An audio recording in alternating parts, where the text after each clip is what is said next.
Assalamualaikum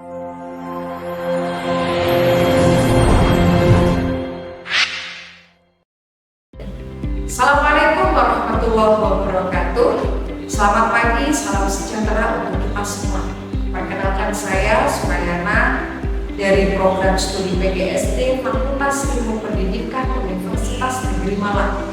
Berikut pernyataan diri dosen untuk unjuk kerja dari Dharma Perguruan Tinggi atau yang kita kenal dengan PDD UKT-PT mata kuliah Kesehatan Anak. Mata kuliah Kesehatan Anak terdiri dari 2 SKS pada semester 4. Deskripsi mata kuliah. Mata kuliah ini tentang hakikat, konsep, dan karakteristik dalam gizi dan kesehatan anak usia sekolah dasar terkait pertumbuhan, perkembangan, dan upaya pemeliharaan kesehatan anak. Mata kuliah ini juga tentang telaah dan evaluasi dalam praktik pelayanan kesehatan anak di sekolah dasar, meliputi penyajian menu makanan sehat dalam pengelolaan kantin sehat, epidemiologi penyakit, pertolongan pertama pada kecelakaan dalam penyelenggaraan dan pengelolaan UKS, serta penyelenggaraan PMI untuk jenjang sekolah dasar. Capaian pembelajaran lulusan diharapkan mahasiswa memiliki pengetahuan dan keterampilan secara teoretis serta praktis tentang pengembangan keprofesian di sekolah dasar untuk peningkatan kompetensi, manajemen pendidikan, pelayanan sekolah, dan kewirausahaan pendidikan yang adaptif terhadap perkembangan iptek secara inovatif, kritis, kolaboratif, komunikatif, tanggung jawab, dan mandiri. Capaian pembelajaran mata kuliah terdiri dari 2. Yang pertama, menggali hakikat, konsep, dan karakteristik dalam gizi dan kesehatan anak usia sekolah dasar, termasuk dalam pertumbuhan, perkembangan, dan upaya pemeliharaannya. Yang kedua, menelaah dan mengevaluasi praktik pelayanan kesehatan anak di sekolah dasar meliputi pengelolaan kantin sehat, epidemiologi penyakit, pengelolaan UKS, dan penyelenggaraan PMI untuk jenjang sekolah dasar. Adapun materi pembelajaran, yang pertama, hakikat gizi dalam kesehatan. Yang kedua, konsep gizi dalam kesehatan. Yang ketiga, karakteristik gizi dalam kesehatan. Yang keempat, gizi seimbang. Yang kelima, malnutrisi. Yang keenam, dampak gizi terhadap pertumbuhan dan perkembangan anak. Yang ketujuh, gangguan kesehatan dan penyakit pada anak usia sekolah. Yang kedelapan, refleksi pelaksanaan program kegiatan sekolah demi menunjang kesehatan anak usia sekolah dasar. Dan yang terakhir adalah upaya pemeliharaan kesehatan pada anak usia sekolah melalui program kegiatan sekolah seperti kantin sehat, P3K, UKS, PMI, dan lain-lain. Proses belajar mengajar yang dilakukan yaitu dengan pendekatan pembelajaran integratif pemecahan masalah. Mata kuliah ini lebih menekankan pada situasi problematik. Proses pembelajaran tidak dimulai dengan dosen mengajarkan konsep-konsep dan contoh-contoh, melainkan dengan pengalaman hidup problematik nyata, baik diambil dari kasus-kasus di media massa, pengalaman mahasiswa, teman, atau hasil pengamatan mereka, maupun disimulasikan oleh dosen. Dosen berperan sebagai fasilitator. Kegiatan selanjutnya dilakukan dengan mahasiswa memecahkan masalah dengan menggunakan konsep-konsep yang relevan, menggeneralisasikan langkah penyelesaian masalah ke masalah yang lain, dan mendiskusikan teori yang relevan atau skema lebih luas dari masalah tersebut. Dalam penyelesaian masalah ini, mahasiswa dituntut untuk mengintegrasikan berbagai kemampuan yang telah diperoleh dari beberapa pokok bahasan dan konsep-konsep bidang pendidikan kesehatan anak. Sistem dan metode pembelajaran, mahasiswa melakukan kajian literatur dan mencari literasi dari berbagai sumber, menyusun bahan presentasi dan mempresentasikan, menyusun solusi untuk menyelesaikan permasalahan berdasarkan studi lapangan, berlatih memecahkan masalah, dan berdiskusi memecahkan masalah. Sistem penilaian dan asesmen pada perkuliahan. Evaluasi dilakukan pada perkuliahan ini mencakup evaluasi proses dan penilaian yang meliputi tugas pemecahan masalah dengan bobot 50%, partisipasi mahasiswa dalam aktivitas diskusi dan presentasi selama perkuliahan dengan bobot 10%, ujian tengah semester dengan bobot 20% dan ujian akhir semester dengan bobot 20%. Penilaian tidak hanya dilakukan oleh dosen, tetapi antar mahasiswa juga melakukan penilaian dalam bentuk penilaian pembuatan makalah atau laporan, media presentasi, dan aktivitas selama diskusi. Mahasiswa melakukan penilaian tiap pertemuan yang nanti akan dikalkulasikan. Demikian pemaparan singkat terkait mata kuliah kesehatan anak. Mari kita saksikan implementasinya.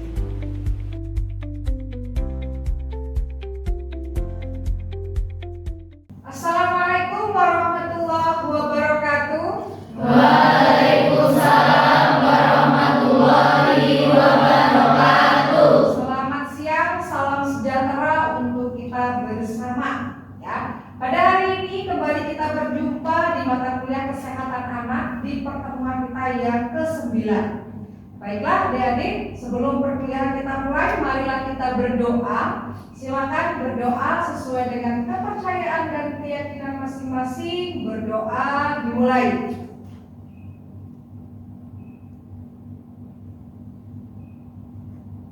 Berdoa selesai. Gimana kabarnya?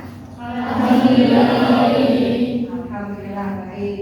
Baiklah, untuk pertemuan hari ini, capaian yang harus dicapai oleh mahasiswa adalah kalian harus bisa melakukan refleksi dan perencanaan pemecahan masalah yang ditemukan di lapangan. Yang mana kemarin kalian sudah melakukan observasi awal di sekolah kita yang terdekat dari kampus ini. Ya, baiklah, sebelum kita mulai ke pembelajaran selanjutnya, saya lakukan presensi terlebih dahulu. Noventia, Lailatul, Sasmita, Sulistiana, baik, saya lihat semuanya sudah hadir. Oke, kita lanjut. Kita akan melakukan recalling terkait dengan pembelajaran yang sudah kita lakukan di pertemuan sebelumnya. Semoga kalian masih ingat terkait dengan konsep gizi, hakikat gizi, dan kesehatan yang ada di sekolah besar. Masih ingat kan? Masih. Silakan siapa yang bisa menyampaikan apa yang kalian masih ingat terkait dengan konsep sebelumnya. Silakan. Banyak sekali ya, semuanya angkat tangan. Oke, saya akan pilih. Silakan Mbak Novetia. Terima kasih. Yang pertama, kesehatan anak merupakan salah satu hal yang sangat penting untuk dijaga karena anak merupakan penerus keberlanjutan dari orang tua sehingga memerlukan keuletan serta konsistensi dalam mempersiapkan hidup anak itu sendiri di masa depan. Serta anak-anak itu juga rentan terhadap berbagai gangguan kesehatan karena sistem kekebalan tubuh mereka itu masih pada tahap perkembangan sehingga masih sangat lemah. Luar biasa. Silakan, siapa ada yang menambahkan kan terkait dengan recalling sebelumnya? Silakan Mas Tori.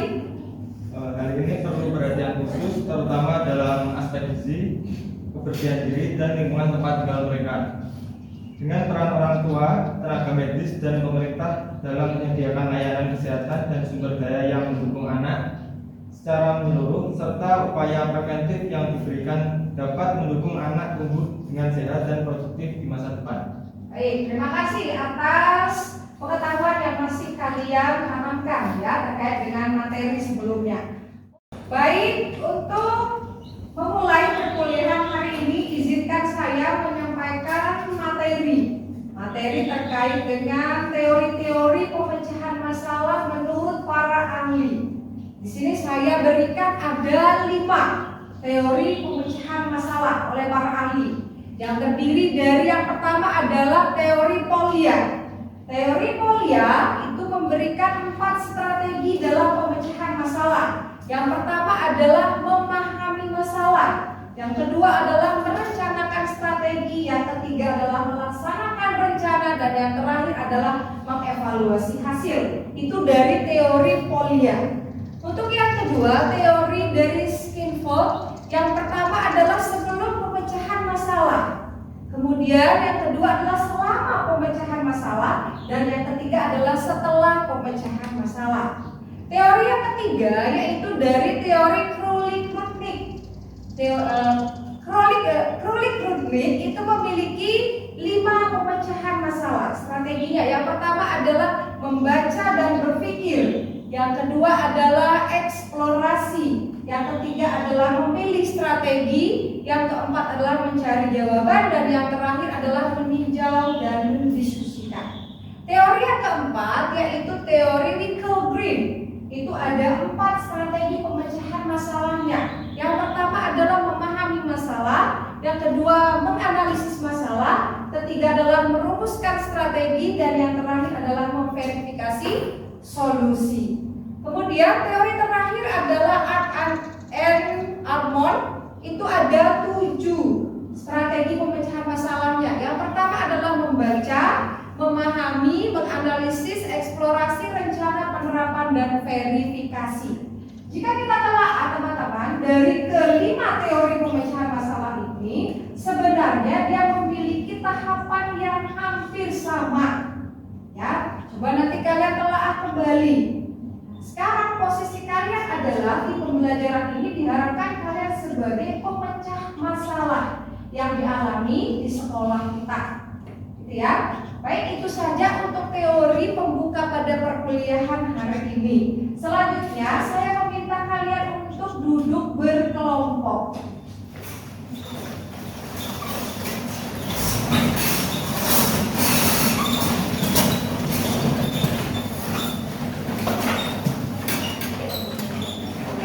Lakukan diskusi terkait dengan temuan saat kalian melakukan observasi di sekolah.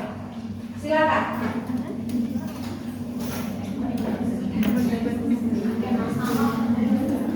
Oke, selanjutnya satu kelompok saya minta untuk melakukan presentasi. Silakan kelompoknya Mbak Fania. Silakan.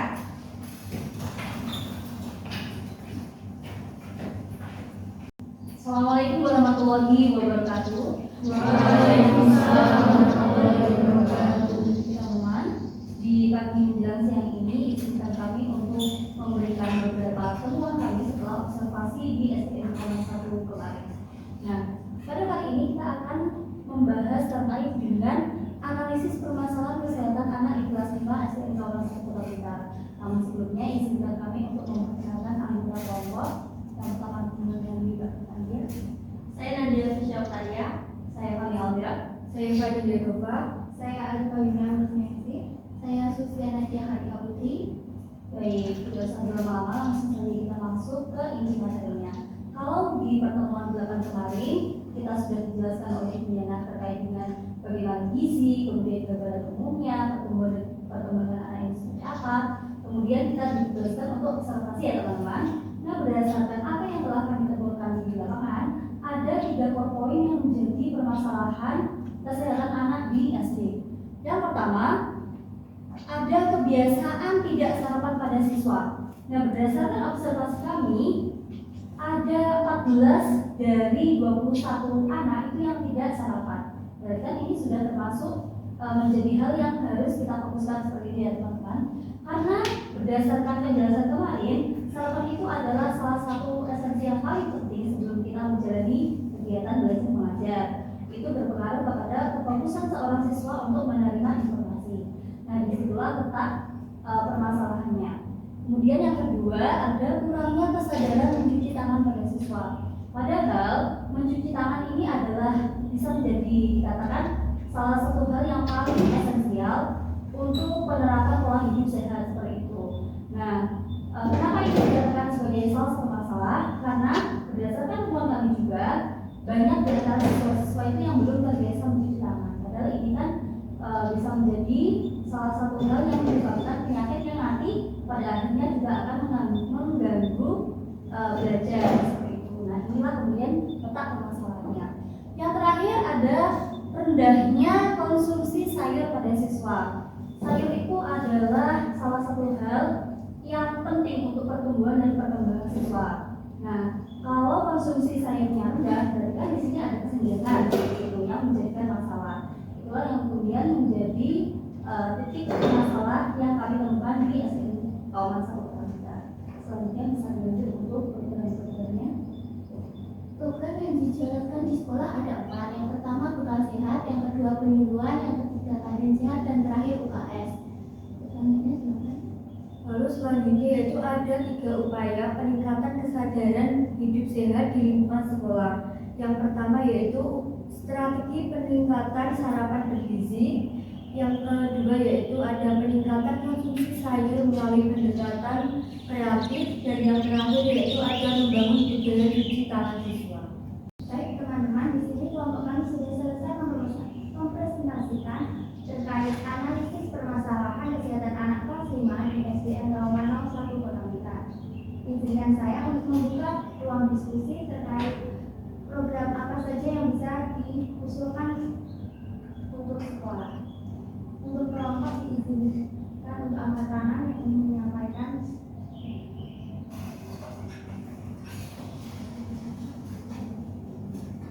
Baik, terima kasih atas kesempatannya. Kami dari kelompok 1 akan menyampaikan program yang harus dikembangkan untuk sekolah dalam mengatasi kebiasaan tidak sarapan. Seperti program sarapan bersama di sekolah ini dilakukan dalam 1 hari dalam seminggu, yaitu siswa sarapan bersama untuk membangun kebiasaan baik. Kemudian adanya edukasi melalui media visual ini seperti poster, video pendek, dan animasi tentang manfaat sarapan. Selanjutnya ada pelibatan orang tua melalui komunikasi yang berkala. Ini dilakukan seperti surat edaran atau grup WhatsApp kelas untuk mengingatkan pentingnya sarapan. Dan yang terakhir yaitu monitoring dan reward, yaitu memberi penghargaan bagi siswa yang konsisten sarapan. Itu dari kelompok kami. Terima kasih. Untuk kelompok selanjutnya.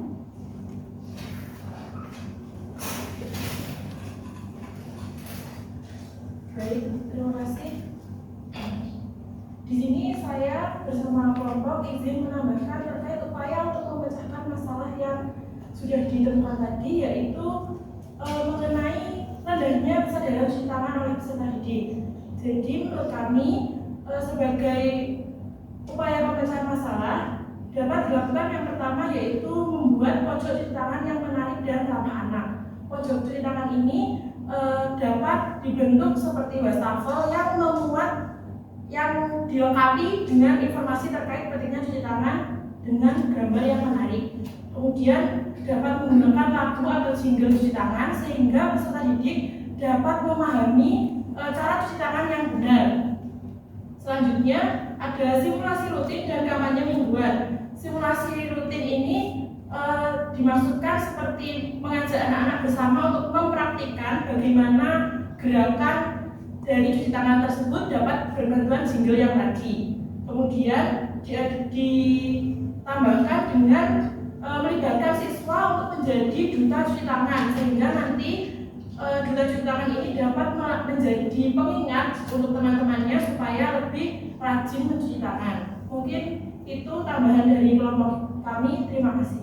Baik, terima kasih. Untuk kelompok selanjutnya ada. Jadi kami teman-teman dari kelompok 3 mengusulkan dari program yang akan dikembangkan oleh di sekolahnya, yaitu meningkatkan konsumsi sayur. Yang pertama itu kelas memasak. Jadi guru itu mengajarkan siswanya untuk memasak sayur-sayuran, tapi yang simpel saja, misalnya seperti brokoli rebus, wortel rebus, dan sebagainya. Lalu yang kedua itu gerakan 1 hari 1 sayur. Jadi mengajak siswa itu untuk membawa sayur-sayuran di sekolahan. Lalu yang ketiga, kolaborasi dengan kantin untuk menu sayur yang menarik. Jadi di kantin itu nanti menyajikan sayur-sayuran yang bervariasi dan kreatif, misalnya seperti nugget sayur, sate sayur, dan lain sebagainya. Lalu yang terakhir itu wisata ke kebun atau pasar sayur agar bisa mengenalkan proses dan sayur-sayuran itu secara langsung ke peserta didik. Terima kasih. Itu tambahan dari kami. Baik, terima kasih atas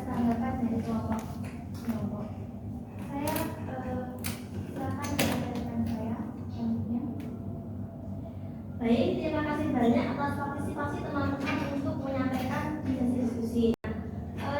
Terlihat teman-teman sudah mulai lelah dan tidak semangat lagi ya. Untuk itu kita SBQ terlebih dahulu ya. Oh ya, SBQ. Oke, diminta untuk teman-teman berdiri dahulu.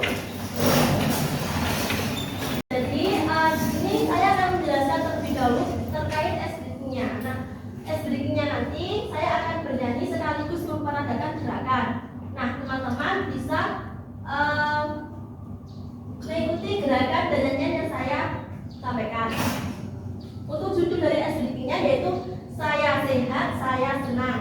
Nah, untuk gerakannya sendiri ketika seperti ini itu saya, kemudian jika seperti ini sehat, senang, kemudian jika seperti ini hidup, terus kemudian jika seperti ini sehat, jika seperti ini semangat. Oke, bisa mulai dicoba teman-teman? Bisa. 1, 2, 3. Saya senang hidup sehat bersemangat. Saya senang hidup sehat bersemangat. Saya senang saya hidup. Saya senang saya hidup. Saya senang hidup sehat bersemangat. Tepuk tangan kita semua. Terima kasih teman-teman sudah berjalan dengan setelah kita mendapat ilmu tadi, semoga ini benar-benar bisa menjadi wawasan baru bagi kami, bagi kita semua ya teman-teman. Oke, sudah belajar, sudah SPT, sudah semangat lagi. Jadi di sini kita akan menutup presentasinya. Seperti itu. Assalamualaikum warahmatullahi wabarakatuh. Waalaikumsalam warahmatullahi wabarakatuh. Baik, tadi sudah disampaikan ya pematerinya, sekaligus kalian juga sudah berdiskusi terkait dengan program-program apa yang bisa dilakukan oleh sekolah untuk mengatasi permasalahan yang dialami. Kita berikan aplaus dulu untuk pemateri sangat siap dalam menyampaikan materinya. Untuk selanjutnya, silakan pemateri kembali duduk ke tempatnya. Akhir perkuliahan kali ini, saya ingin ada beberapa orang bisa menyampaikan atau merefleksi atau menyampaikan kesimpulan pada materi yang kita pelajari. Silakan, siapa yang mau menyampaikan kesimpulannya? Ini silakan Mbak Hanifah. Baik, terima kasih untuk kesimpulan pada hari ini. Pendekatan umum yang bisa mendukung semua upaya yang telah dijabarkan.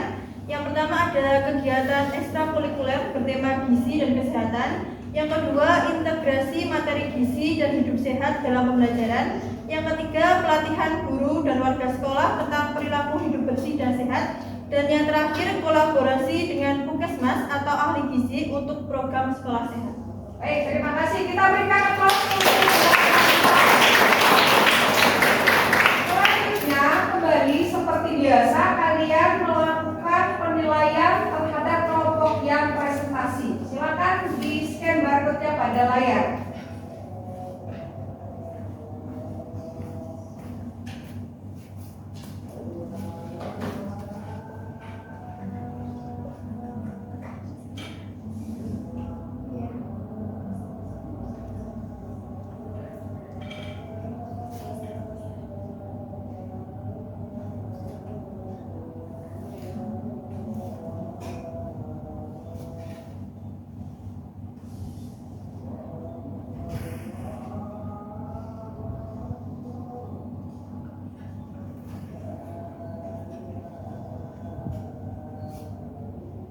Sudah selesai? Sudah. Terima kasih. Semoga nilai yang diperoleh oleh kelompok memuaskan ya. Untuk selanjutnya terkait dengan penilaian atau tes kuis bisa kalian lakukan scan barcode pada slide. Silakan.